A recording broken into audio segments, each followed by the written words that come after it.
गरीब आदमी अक्सर रश के वक्त आता, खामोशी से खाना खाता और फिर बगैर पैसे दिए भीड़ में गुम होकर निकल जाता। शुरू में किसी ने ज्यादा तवज्जो नहीं दी, मगर ये बात आहिस्ता आहिस्ता लोगों की नजर में आने लगी। एक दिन सुबह के वक्त वही आदमी आया और हस्बे आदत खाना खाने लगा। एक गाहक ने यह मंजर देखा तो उसे अजीब लगा।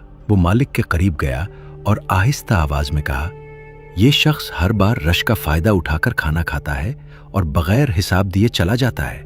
रेस्तरां के मालिक ने मुस्कुराकर कहा, अभी उसे जाने दो, बाद में बात करते हैं। कुछ देर बाद वो आदमी अपना खाना खत्म करके हस्बे मामूल इधर उधर देखता हुआ भीड़ में शामिल होकर बाहर निकल गया। गाहक ये सब देख रहा था। जब वो चला गया तो गाहक ने हैरत से पूछा, आपने उसे रोका क्यों नहीं? मालिक ने सुकून से जवाब दिया, तुम पहले शख्स नहीं हो जिसने ये बात नोट की हो। मुझसे पहले भी कई लोग यही बात कह चुके हैं।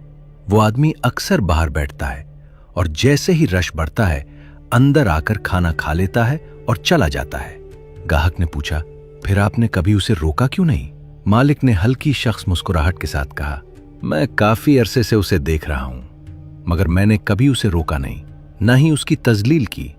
मैंने खुद को हमेशा ऐसे जाहिर किया जैसे मुझे कुछ मालूम ही नहीं। फिर उसने बात आगे बढ़ाई, तुम्हें शायद अजीब लगे, मगर मैं एक बात पर यकीन रखता हूं। मैंने देखा है कि मेरा रेस्तरां उस वक्त तक नहीं बढ़ता जब तक वो आदमी बाहर बैठा ना हो। वो अक्सर बाहर बैठकर दुआ करता है कि यहां रश हो जाए ताकि वो अंदर आकर खाना खा सके। और अजीब बात यह है कि जब वो दुआ करता है कुछ ही देर बाद वाकई रश हो जाता है। मालिक ने गाहक की तरफ देखते हुए कहा, हो सकता है उसी की दुआ में कोई असर हो सकता है उसी की जरूरत ही मेरे रिस्क का जरिया हो। गाहक खामोश हो गया। उसे समझ नहीं आ रहा था कि वो इस बात को कैसे ले।